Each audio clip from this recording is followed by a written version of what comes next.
Olá, meu nome é Léo Lordelo e vamos começar a falar hoje aqui sobre homeostase sináptica, um assunto muito importante. A homeostase sináptica é um mecanismo crucial para o funcionamento adequado do nosso cérebro, garantindo que as conexões entre os neurônios elas estejam ajustadas de forma precisa para permitir tanto a plasticidade neural, que é a capacidade de aprender e de se adaptar às situações, quanto a uma estabilidade. E um aspecto fundamental desse processo envolve a regulação dos receptores pós-sinápticos, especialmente os receptores NMDA e o AMPA. E o que são esses receptores, né? Os receptores NMDA, eles são assim cruciais, fundamentais para a plasticidade sináptica, especialmente para o aprendizado e a memória. Eles são ativados por neurotransmissores, como o glutamato, e possuem um papel fundamental na potenciação de longo prazo, a LTP, um processo que fortalece as sinapses em resposta à atividade neural. Já os receptores AMPA, eles também são ativados pelo glutamato, e os receptores AMPA são responsáveis pela maior parte da transmissão sináptica rápida e excitatória. Eles trabalham em conjunto com os receptores NMDA para permitir, e mediar a plasticidade sináptica. Dando continuidade à homeostase sináptica, a gente pode dizer que essa homeostase sináptica ela age para manter um equilíbrio na força das sinapses. Quando a atividade sináptica aumenta, o número ou a eficiência dos receptores NMDA e AMPA pode diminuir, como um mecanismo de compensação para evitar uma saturação na sinapse. Por outro lado, quando a atividade sináptica diminui, o número ou a eficiência desses receptores pode aumentar, buscando fortalecer as conexões enfraquecidas. A importância dessa regulação desses receptores está voltada à questão da plasticidade. E a regulação desses receptores é fundamental para a plasticidade sináptica, permitindo que o cérebro aprenda e se adapte a novas informações e novas experiências. Isso traz a estabilidade no caso. E a homeostase sináptica ela evita que as sinapses se tornem excessivamente fortes ou fracas, o que poderia levar a distúrbios neurológicos, né? E daí poder gerar doenças neurológicas que são advindas dessa desregulação dos receptores e estão associados a diversas doenças neurológicas, como esquizofrenia, autismo e a doença de Alzheimer. Vamos falar agora de uma parte muito importante para compreender a homeostase sináptica, que é o papel do cálcio e do magnésio. A homeostase sináptica, ela é um processo fundamental para a plasticidade neural, como a gente já falou antes, e o funcionamento adequado do cérebro. E envolve a regulação precisa da força das conexões sinápticas. Os receptores NMDA e o AMPA, localizados na membrana pós-sináptica, eles desempenham um papel crucial nesse processo. A interação desses receptores com os íons, como cálcio e magnésio, juntamente com a despolarização da membrana, é essencial para a plasticidade sináptica e a homeostase. Agora vamos entender o mecanismo que ocorre entre o cálcio e o magnésio nos receptores. As portas de entrada para a plasticidade são os receptores NMDA e o AMPA.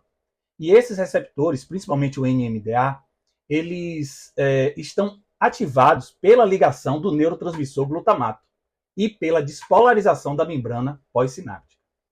Uma característica única desses receptores NMDA é a presença de um sítio de ligação para o íon magnésio, que bloqueia o canal iônico em potencial de repouso. Quando a membrana se despolariza, o magnésio é repelido, permitindo a entrada de cálcio para o neurônio pós-sináptico. O influxo de cálcio desencadeia uma cascata de eventos moleculares que levam à potenciação de longo prazo, um mecanismo fundamental para a formação de memórias.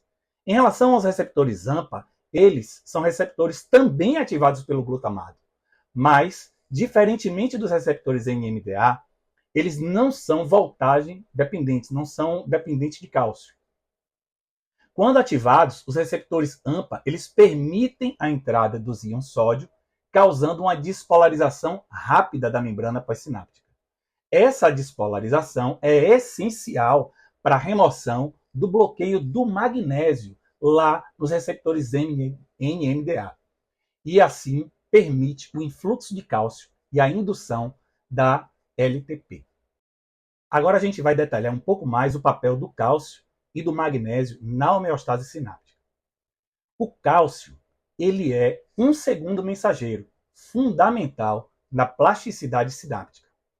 Ao entrar no neurônio pós-sináptico, através dos receptores NMDA, o cálcio ativa diversas enzimas e vias de sinalização que levam a mudanças duradouras nessa sinapse.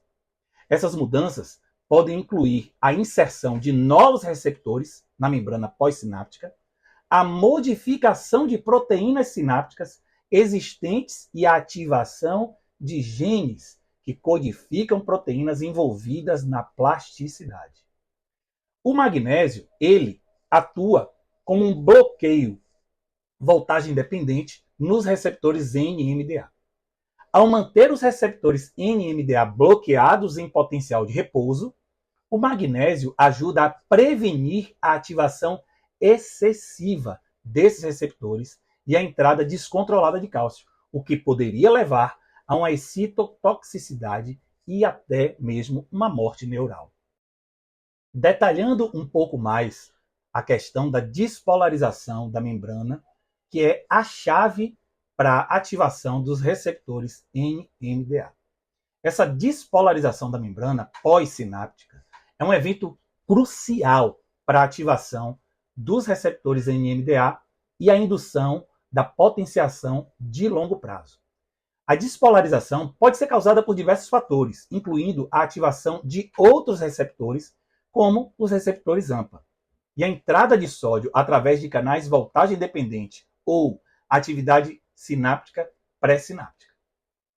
A homeostase sináptica e a regulação dos receptores NMDA e AMPA está muito envolvida com mecanismos que ajustam a força das sinapses em resposta a mudanças nessa atividade neural. A regulação desses receptores NMDA e AMPA é um dos principais mecanismos utilizados para alcançar a homeostase. Por exemplo, quando a atividade sináptica é alta, o número ou a eficiência dos receptores NMDA e AMPA pode diminuir como um mecanismo de compensação para evitar a saturação, no caso, das sinapses. Por outro lado, quando a atividade sináptica é baixa, o número ou a eficiência desses receptores pode aumentar, buscando fortalecer as conexões enfraquecidas. É muito importante a compreensão desses mecanismos, que requerem e regulam, os receptores NMDA e o AMPA. Ele abre portas para o desenvolvimento de novas terapias, para uma variedade de doenças neurológicas e psiquiátricas. A manipulação da função desses receptores pode oferecer novas abordagens para tratar condições como doenças neurodegenerativas, no caso, doença como o Alzheimer, o Parkinson, que estão associadas à disfunção sináptica e à perda neuronal. Moduladores de receptores NMDA e AMPA também podem ajudar a proteger os neurônios contra a excitotoxicidade e promover a neurogênese. Doenças psiquiátricas também, como condições como esquizofrenia, depressão, estão relacionadas a alterações nessa plasticidade sináptica. E a modulação desses receptores NMDA e AMPA pode ser muito útil para normalizar a atividade neural e melhorar os sintomas. A dor crônica também, ela envolve alterações nessa plasticidade sináptica em regiões no cérebro envolvidas com a percepção da dor, regiões nociceptivas. E moduladores dos receptores NMDA podem ajudar a reduzir a hipersensibilidade e a dor crônica. Também está relacionado a transtornos do aprendizado e da memória, e essa plasticidade sináptica é essencial para o aprendizado e para a própria memória. E a modulação de NMDA e do AMPA pode ser útil para tratar transtornos como dislexia e o TDAH. Diante de tudo que foi falado, e apesar do grande potencial terapêutico, o desenvolvimento de drogas que modulam os receptores NMDA e AMPA enfrenta diversos desafios. Né? Primeiro é o efeito colateral. Então, a modulação desses receptores pode ter efeitos colaterais significativos, como alucinações, disfunção cognitiva e efeitos, sim, cardiovasculares. Também enfrenta a seletividade. Né? É difícil desenvolver drogas que atuem de forma seletiva em subtipos específicos de receptores ou em regiões cerebrais específicas. Tem também a questão da barreira hematocefálica.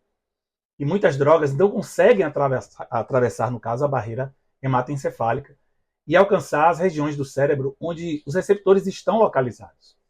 E em relação a perspectivas futuras, o desenvolvimento de moléculas mais seletivas, né, a identificação de novos sítios alostéricos e a utilização de técnicas de design de fármacos podem levar, sim, ao desenvolvimento de moléculas mais seletivas, no caso, com menos efeitos colaterais.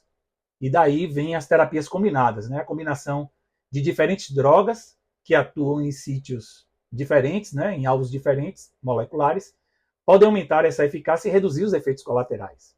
E daí vem as terapias personalizadas, né? Que analisa o perfil genético, principalmente dos pacientes, para poder permitir a identificação de subgrupos de pacientes que se beneficiem, né? De uma forma melhor com essas terapias.